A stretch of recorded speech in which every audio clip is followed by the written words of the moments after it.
Assalamualaikum warahmatullahi wabarakatuh. Kami dari kelompok 6 yang beranggotakan saya Adi Hanifah, Saya Skenolio Tasya. Saya di Masa Tugas Putra, semua orang akan memaparkan hasil proyek kami mengenai pengembangan sistem ERP untuk optimasi proses pengadaan dan pengendalian stok bahan baku pada PT Cokora. PT Cokora adalah perusahaan agroindustri yang berfokus pada produksi minuman saset coklat dengan berbagai varian rasa seperti yang ada di sini. Namun terdapat masalah yaitu kurangnya integrasi informasi antar divisi yang menyebabkan terjadinya selisih stok bahan baku, membantu validasi keuangan dan juga risiko stock out atau overstock. Oleh karena itu, kami menciptakan sistem ERP integrasi menggunakan Tableau yang menggabungkan ketiga modul yaitu SIM, Inventory, dan juga Accounting. Berikut merupakan interdependensi modul-modul yang terkait. Karena tujuannya adalah untuk meningkatkan efisiensi operasional perusahaan.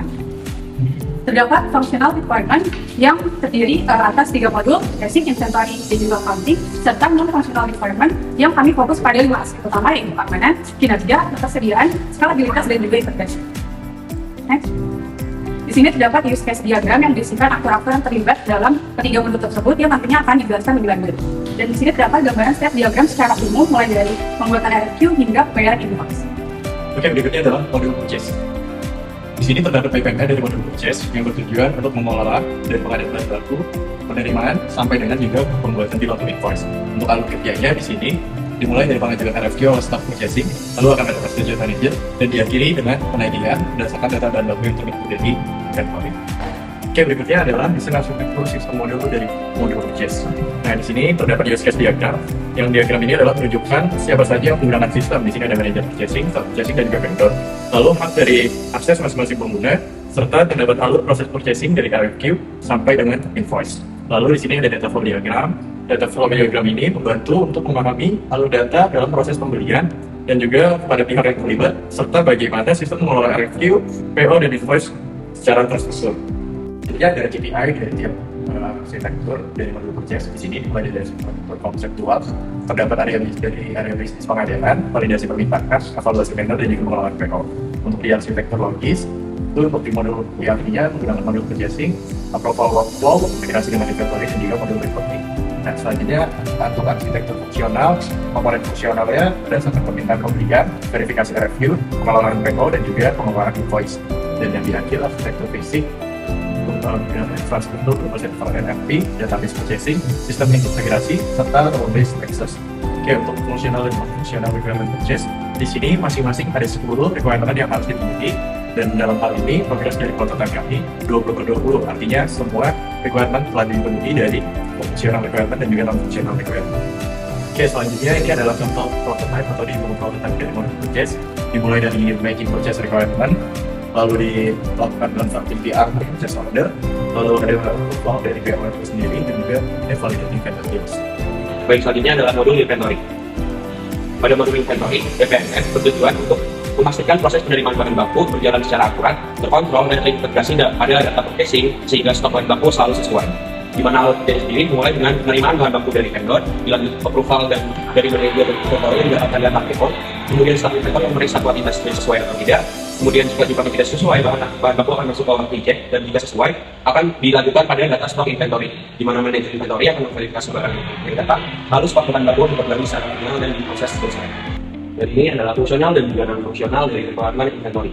Kemudian yang sebelah kanan adalah fungsional requirement, terdiri di atas 10 fungsional requirement yang telah terpenuhi dari sistem yang telah kami buat. Kemudian dari non-fungsional juga ada 10 komponen yang telah dipenuhi dari sistem yang kami buat. Jadi untuk progres prototipe yang kami buat adalah 20/20 atau 100%.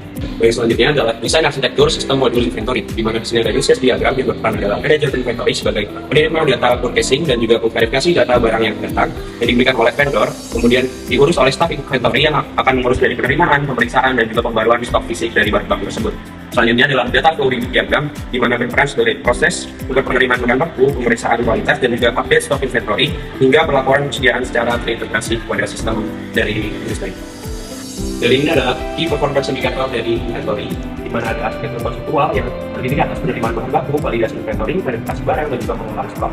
Kemudian ada aspek fungsional yang terdiri dari penerimaan barang, pemeriksaan kualitas, verifikasi barang, dan juga update inventory tersebut. Kemudian dilanjutkan dengan arsitektur logis yang terdiri atas modul reporting dan juga profile workflow, juga integrasi, purchasing, dan modul inventory.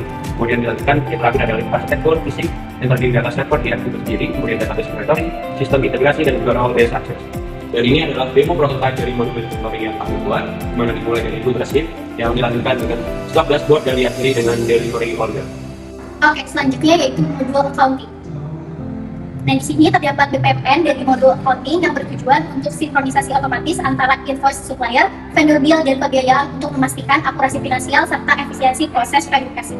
Nah, kedua yaitu terdapat alur kerja yang dimulai dari input, invoice dan purchasing, dan dokumen vendor bill, proses yang terdiri dari staff accounting, manager accounting, dan yang terakhir yaitu sistem pencatat dan eksekusi pembayaran. Selanjutnya yaitu output terdiri dari bukti pembayaran dan laporan keuangan otomatis yang tersimpan di sistem.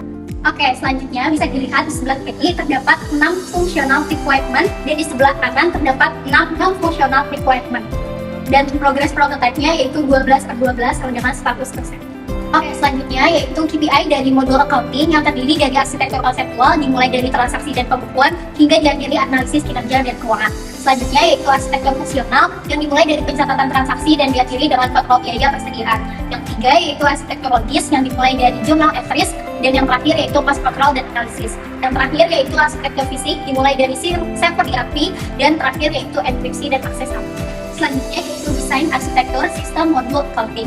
Nah, di sebelah kiri terdapat use case diagram yang menunjukkan interaksi manajer dan staff accounting dengan proses utama seperti konfirmasi vendor, pembayaran tagihan, laporan harian, dan perhitungan pajak. Nah, di sebelah kanan terdapat data flow diagram level 0 dan data flow diagram level 1 yang memperlihatkan bagaimana data mengalir antara vendor, pengguna, dan database serta detail proses pembayaran dan laporan keuangan.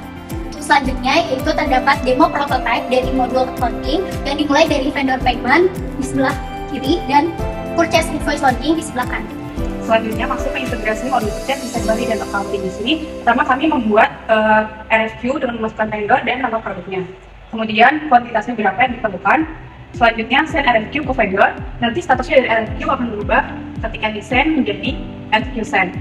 Selanjutnya kami melakukan order untuk merubah status menjadi purchase order. Kemudian lanjut ke modul inventory. Nanti setelah PO dikonfirmasi, langsung masuk ke uang bersih di modul inventory. Kemudian terdapat status PO-nya, diklik, kemudian disesuaikan apakah di kuantitas yang datang sesuai dengan demand yang kita tentukan. Kemudian validate. Selanjutnya status berubah menjadi done dari retail. Kemudian lanjut ke modul purchasing.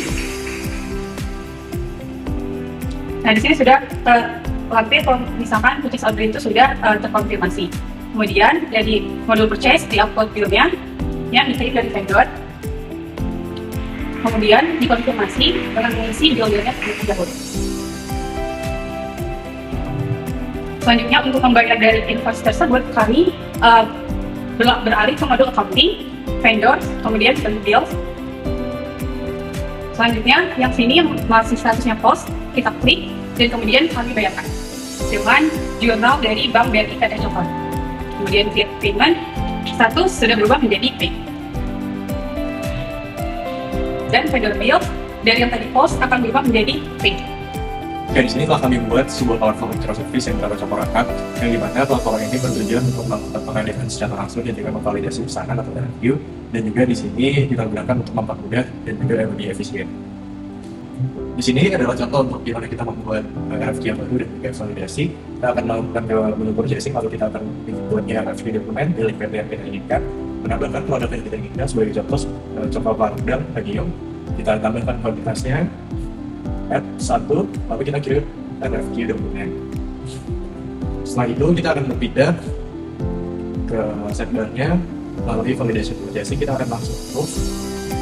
Setelah di-approve akan muncul notifikasi, approve, dan juga di sini telah terverifikasi. Nah, setelah di sana terverifikasi, setelah langsung akan masuk ke modul bahwa di sini telah terjadi proses order, dan itu tidak perlu langsung melakukan dulu dan cukup melakukan hanya di website mobile tersebut.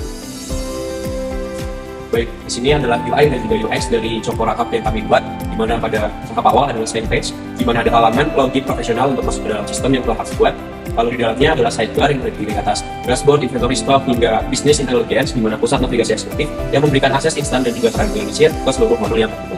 Lalu diakhiri di sini adalah dashboard, di mana ada halaman utama yang menampilkan ringkasan, statistik dari KPI, juga grafik pengeluaran bulanan dan daftar transaksi terbaru. Oke, selanjutnya terdapat dataset modul yang dibutuhkan untuk setiap modulnya, yaitu dari mulai modul purchasing, modul inventory, modul accounting, dan juga terdapat spreadsheet database berisikan data bahan baku ini.